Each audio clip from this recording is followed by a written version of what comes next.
SSC का सताया हुआ नौजवान मुझे मैसेज करता रहता है। एक छात्र ने, ये कैसी संस्था है जिसने हजारों की संख्या में छात्रों को रुला रखा है। एक छात्र ने अपने स्तर पर रिसर्च कर जानकारी दी है, हमने चेयरमैन को ईमेल किया है, उम्मीद तो है नहीं, अगर आ गया जवाब तो हम दिखाएंगे, लेकिन तब तक इन आंकड़ों को देखिए कि छात्र क्या बता रहे हैं। अगर ये सही है तो कल्पना कीजिए कि नौजवानों पर किस तरह के जुल्म ढाए जा रहे हैं और किस बात के।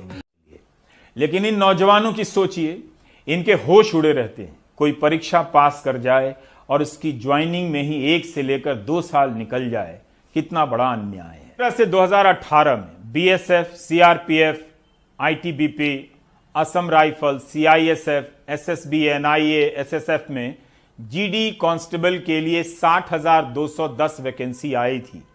परीक्षा मार्च 2019 में हो गई। फरवरी 2020 में मेडिकल टेस्ट हो गया। इनका दोबारा से भी मेडिकल जांच होती है, जो कोरोना के कारण नहीं हो सकी, और अब इसकी तारीख 14 सितंबर से 11 नवंबर के बीच दी गई है। नौजवानों का कहना है कि सरकार 60,000 से ज्यादा से बढ़ाकर 85,000 वैकेंसी कर दे, ताकि सभी मेडिकली फिट नौजवानों को नौकरी मिल जाए। क्यों? क्योंकि कोरोना के कारण 1 साल की देरी होने से अब दोबारा इम्तिहान देने की उनकी उम्र समाप्त हो चुकी है। 50,000 सीटों की बढ़ोतरी हो, 2015, 2018 के जवानों के साथ न्याय हो, उनकी भी ज्वाइनिंग हो, माननीय हाईकोर्ट इलाहाबाद और अन्य हाईकोर्टों के जो आदेश है उनका पालन हो, इन सभी बच्चों के साथ न्याय हो। बाकी सारी बातें तो रणजीत सिंह साहब ने आप लोगों से समझा की है, और हम यहाँ से हम रहेंगे।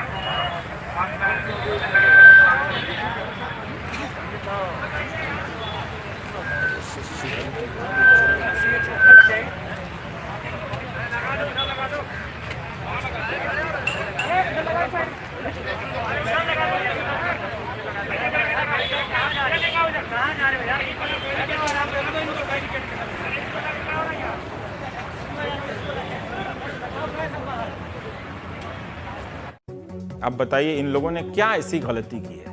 क्या पर सारे मंत्री दिन रात सक्रिय हैं, लेकिन देखिए हजारों क्या कम होते हैं? क्या इनकी परेशानी कुछ परेशानी नहीं है? हम किस जमाने में रह रहे हैं? सब कुछ ट्विटर नहीं है। ना तो एग्जाम्स की डेट आती है, ना एग्जाम्स के बारे में कुछ पता होता है, और ना ही हमारे मुद्दों पे ध्यान दिया जाता है। सारी न्यूज़ चैनल, सारे मिनिस्टर्स हम पे कोई ध्यान नहीं दे रहे। हम सभी के साथ चर्चा तो नहीं कर सकते, क्योंकि हम ना सरकार हैं, ना हमारे पास कोई सचिवालय है। फिर भी यह बात इसलिए कही कि लोग किस तरह से परेशानियां झेल रहे हैं और खबरों की दुनिया से लोग ही गायब कर दिए गए हैं। क्या आपकी नजरों से इस हुजूम की तस्वीर कभी गुजरी है? अगर प्रधानमंत्री रोज एक रिपोर्ट मंगाए कि आज किस राज्य के चयन आयोग, कर्मचारी चयन आयोग के सामने धरना प्रदर्शन हुआ है, तो रिपोर्ट इतनी मोटी हो जाएगी कि वे दूसरा कोई काम नहीं कर पाएंगे। मगर प्रधानमंत्री को राज्यों की रिपोर्ट क्यों मंगानी चाहिए? मुख्यमंत्री क्या कर रहे हैं? क्या उन्हें अपने राज्यों में नहीं दिख रहा? प्रधानमंत्री अगर सिर्फ केंद्र सरकार के कर्मचारी चयन आयोग की ही पड़ताल करा लें तो आने वाले समय में नौजवानों का काफी भला हो जाएगा। इसकी एक परीक्षा ढंग से नहीं होती है, ऑनलाइन होता रहता है, मगर इसमें भी धांधली के आरोप लग जा रहे हैं, धांधली हो जा रही है। नतीजा प्रदर्शन आप देख रहे हैं। नौकरी सीरीज का 20वां अंक। यह सीरीज नौकरी पे चलने वाली दुनिया की सबसे लंबी सीरीज हो सकती है। प्राइम टाइम पर हिंदू मुस्लिम की दुकान बंद है, आप खोलना चाहें तो अपने घर में खोल लें। बच्चों का भविष्य वैसे ही बर्बाद हो चुका है, ना कॉलेज है ना टीचर है। स्वर्ग अगर कहीं है तो बस स्लोगन में है। करोड़ों की संख्या में नौजवान कई साल से सताए जा रहे हैं। उनकी लोकतांत्रिक और नागरिक चेतना में बदलाव इतना ही आया है कि 1 या 3 लाख डिसलाइक करने की स्थिति में पहुंचे हैं। अंग्रेजी में ऐसे मौकों पर अभिव्यक्ति का एक तरीका है कंधे को झुकाकर आई मीन कम ऑन कहने का। रोजगार का सवाल टफ क्वेश्चन का सवाल है, मुश्किल प्रश्न है। बात सिर्फ रिजल्ट और ज्वाइनिंग की नहीं है। आज की नौकरियां ज्यादातर कॉन्ट्रैक्ट की होती जा रही हैं। आधी सैलरी मिलती है, बाकी नहीं मिलती। तरह तरह के शोषण हैं। क्या इसे लेकर कोई चेतना है? बिल्कुल नहीं है, ना राजनीतिक दलों में ना जनता में। सिर्फ वही व्यक्ति या समूह मीडिया को खोजता है जिसकी ठेके की नौकरी चली जाती है। सांसदों विधायकों ने अपने लिए पेंशन का पुराना सिस्टम रख लिया, अच्छा किया। बाकी नौकरीशुदा लोगों के लिए पेंशन का पुराना सिस्टम खत्म कर दिया, बाजार को दे दिया। क्या वाकई आपको लगता है कि ये राजनीतिक मुद्दा बनेगा? I mean come on. 19 अगस्त को एक फैसला हुआ कि सरकारी नौकरियों की भर्ती परीक्षा के लिए नई रिक्रूटमेंट एजेंसी बनेगी। प्रधानमंत्री ने तुरंत ट्वीट किया, लेकिन रिजल्ट नहीं निकल रहा है, परीक्षा नहीं हो रही है, ज्वाइनिंग नहीं हो रही है। उसके लाखों ट्वीट उनके हैंडल से टैग किए गए, मगर किसी मंत्री तक ने जवाब नहीं दिया। मगर जिस दिन जब नई भर्ती एजेंसी बनाने का फैसला हुआ तो कितने उत्साह से कई प्रकार के मंत्री उस फैसले को ट्वीट कर रहे थे। यानी एक बड़ी समस्या के ऊपर एक नई एजेंसी के ख्वाब की चादर डाल रहे थे ताकि ऊपर से सोफा या बिस्तर गंदा ना लगे। जबकि नई भर्ती एजेंसी में रेलवे और एसएससी की परीक्षाओं को भी शामिल किया गया था, मगर उनकी पुरानी परीक्षाओं की बात तक नहीं की गई।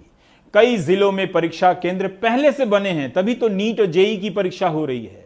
मगर पत्रकार से लेकर ट्विटर के अनुचरों को लगा कि कोई नई व्यवस्था बनने जा रही है। अगर ये परीक्षा केंद्र ना बने होते तो आज किसके दम पर ये नीट और जेई की परीक्षाएं होती, आप इतना ही अंदाजा लगा लें।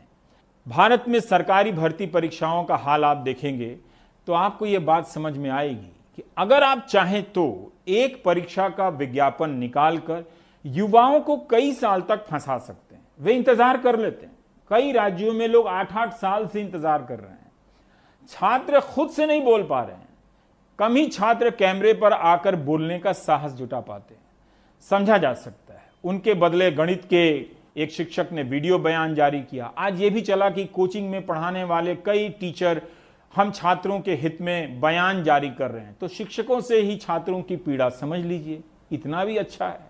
जो एनटीपीसी आरआरबी के एग्जाम में 2.5 करोड़ बच्चों से फॉर्म भरवा के 500 रुपए फीस वसूल के बोलते हैं कि 400 रुपए बाद में वापस करेंगे। कितना बढ़िया धंधा चल रहा है। कमाल का तरीका है साहब का रेवेन्यू वसूलने का, और सरकार का इस पे कोई ध्यान नहीं है। आज 1.5 से 2 साल होने वाले हैं एनटीपीसी और आरआरबी में। एक बार ये कहते हैं हमें कोई एजेंसी नहीं मिल रही एग्जाम कराने के लिए, लेकिन हमारे देश की मीडिया इन सबको दिखाने का उसके पास कोई टाइम नहीं है। वो बस एक मुद्दा पकड़ लेंगे, उनको भी पता है सबको मजा आ रहा है, यही दिखाओ यही दिखाओ। मीडिया के सारे चैनल भी मिलकर एक बार बोल देना 2-2 मिनट, तो भी कुछ नहीं होने वाला, क्योंकि सरकार के कान पे मीडिया की बातों की अब जू नहीं रेंगती। सरकार और मीडिया एक हो चुकी हैं। 17 का एग्जाम 2021 आने को है। 4 साल में आप एक नौकरी की ज्वाइनिंग नहीं दे पा रहे। आप पूरे देश का चुनाव 1 महीने में खत्म करा देते हैं। छात्र परेशान हैं, करोड़ों की संख्या में। अच्छी बात है कि कोचिंग में पढ़ाने वाले शिक्षक उनके बदले बोल रहे हैं। बस इतना ध्यान रहे कि सारा अकाउंट ठीक होना चाहिए, वरना रिया चक्रवर्ती के घर पर जो ईडी की टीम है वो उनके कोचिंग इंस्टीट्यूट में ना पहुंच जाए। ऐसे ही सावधानी के लिए मैंने नौकरी सीरीज के कवरेज बिल्कुल बंद कर दिया है, क्योंकि संसाधन नहीं है और काम करते करते मेरी हालत खराब है। लेकिन फिर भी एक युवक ने ऐसा पत्र लिखा कि मैं पढ़ रहा हूं, पर इसका मतलब ये नहीं कि आप लोग भी वैसा ही पत्र मुझे लिखने लगे।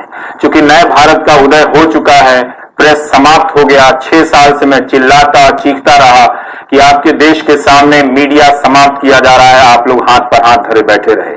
अब जब समाप्त हो गया है तो कम से कम इतना स्वाभिमान होना चाहिए कि अब आप प्रेस रिपोर्टर को अपनी समस्या के लिए संपर्क ना करें, क्योंकि जिसकी तबाही जिसकी समाप्ति आप अपने घर में बैठे बैठे देख रहे थे, उसी से क्यों मदद मांग रहे हैं जो वो समाप्त हो चुका है। निकला था 2019 में परीक्षा होती है और 9 महीने तक रिजल्ट नहीं आया। अब हजारों की संख्या में लोग मुझे पकड़ लेते हैं कि आप बोलिए। इसमें एक कानपुर से एक छात्र की चिट्ठी आई मेरे पास, मैंने नाम हटा दिया है। अब वो चिट्ठी मैं पढ़ना चाहता हूं कि आप लोगों ने जिस समाज को बनाया है, जिस मीडिया समाज को रचा है, उसकी तबाही आपके बच्चे किस तरह से भुगत रहे हैं। तो ये चिट्ठी पढ़िए जो कानपुर के एक लड़के ने मुझे लिखी है, और सुनिएगा। वो लड़का लिख रहा है कि सर, मैं कानपुर उत्तर प्रदेश का निवासी हूं। हम लोग संख्या में कम हैं। हम लोगों की उम्र के बच्चों को दंगाई बनाया जा रहा है। हिंदू मुस्लिम गाय गोबर के नाम पर कोई सुनने वाला भी नहीं है। सर, मैं यूपी बोर्ड 2010 हाई स्कूल किया हूं। 80.5% अंक आए हैं। 2012 में 83.6% आए हैं। 2015 में कानपुर यूनिवर्सिटी से बीएससी 60% से किया। सर, 5 साल से सिस्टम का शिकार हो चुका। प्लीज सर, एक बार एसएससी रिजल्ट्स का मुद्दा उठा दें। इस सरकार में पढ़ाई करने वालों की कोई नहीं सुनता है। मीडिया विकास दुबे को सुनता है, मीडिया रिया चक्रवर्ती को सुनता है। सर मेरे घर में 15 जून से टीवी बंद कर दिया गया है। शाबाश, ये बहुत जरूरी, बहुत जनता का ही सहयोग अगर हो इसमें और मीडिया को इस तरह से समाप्त होते हुए देख लेता है। आप चुप रहिए और आप देखते रहिए, लेकिन देखते जाइए कि नतीजे में आपको क्या मिला है। इनके नतीजे में मिला है आपके बच्चों को ये चिट्ठी और ये आंसू। नहीं होती है। इसका मतलब यह नहीं कि नौजवानों की परीक्षा के रिजल्ट को लेकर जो लड़ाई है वो महत्वपूर्ण नहीं है। मेरा सिर्फ इतना कहना है कि ट्रेंड और डिसलाइक का तुरंत मतलब नहीं निकाला जाना चाहिए कि जनता में रोजगार को लेकर कोई नई चेतना आ गई है। आप यकीन कीजिए, डिसलाइक करने वाले नौजवान जब प्राइम टाइम का ये एपिसोड देखेंगे तो उनके दिल धड़कने लगेंगे और नजर नीची हो जाएगी। वैसे ही जैसे क्लास में मास्टर ने नकल करते हुए छात्रों के समूह को पकड़ लिया हो। इसलिए हाथ पीछे कर खड़े होने की जरूरत नहीं है, आगे आकर नजर मिलाकर प्राइम टाइम देखने की जरूरत है। क्या आपको पता है कि ऐसे बिल्कुल नहीं हंसा हूं। कभी 85,000 डिसलाइक तो कभी 1 लाख डिसलाइक। डिसलाइक की बदलती संख्या के स्क्रीनशॉट्स लिए जा रहे थे और शेयर किए जा रहे थे। कुछ स्क्रीनशॉट ऐसे भी आने लगे कि ये देखिए रवीश जी, डिसलाइक की संख्या कोई घटा रहा है, कोई यूट्यूब को मैनेज कर रहा है। याद रखें कि इन छात्रों के ऐसे कई ट्रेंड ट्विटर पर हो चुके हैं, फेल हो चुके हैं। उसके बाद जाहिर है वे डिसलाइक से अपनी क्षणिक और बेहद सीमित नाराजगी जाहिर करना चाहते होंगे। सीमित नाराजगी को आगे बताऊंगा। NEET, JEE, SSC, railway, NT. Sir क्या क्या डिप्रेशन है, जॉब टाइम पे जॉब ना मिलने की वजह से हमारी मेंटल हेल्थ की किसी को चिंता नहीं है। ट्रेंड कराने वाले छात्रों ने बताया कि मार्च से लेकर आज तक कम से कम 9 बार ट्रेंड करा चुके हैं एसएससी की परीक्षा के संबंध में, जिसमें कभी 10,000 तो कभी 2 लाख से अधिक ट्वीट हुए हैं। किसी का ध्यान तभी क्यों नहीं गया, यानी प्रधानमंत्री के राजनीतिक विरोधियों की नजर तभी गई जब उनके वीडियो को डिसलाइक मिली। लाइक कितनी मिलती थी यह तो पता कर लें मन की बात के यूट्यूब वीडियो को। क्या इसके बाद रिजल्ट निकलने लगेंगे, नौजवानों की ज्वाइनिंग होने लगेगी? मुझे नहीं लगता कि ऐसा होगा। हो जाएगा तो मुझे बहुत खुशी होगी। 492 दिनों से रिजल्ट नहीं आ रहा है, 846 दिनों से रिजल्ट नहीं आ रहा है। इस तरह के आए दिन ट्रेंड होते रहते हैं, राजस्थान से भी, मध्य प्रदेश से भी। चुनाव के पहले ऐसी ही लटकी भटकी परीक्षाओं को लेकर प्राइम टाइम के कई एपिसोड हमने किए थे, हफ्तों नहीं महीनों। तब लोकसभा का चुनाव आने वाला था, कई भर्तियों के नतीजे आए भी दबाव में और लोगों को ज्वाइनिंग लेटर मिला।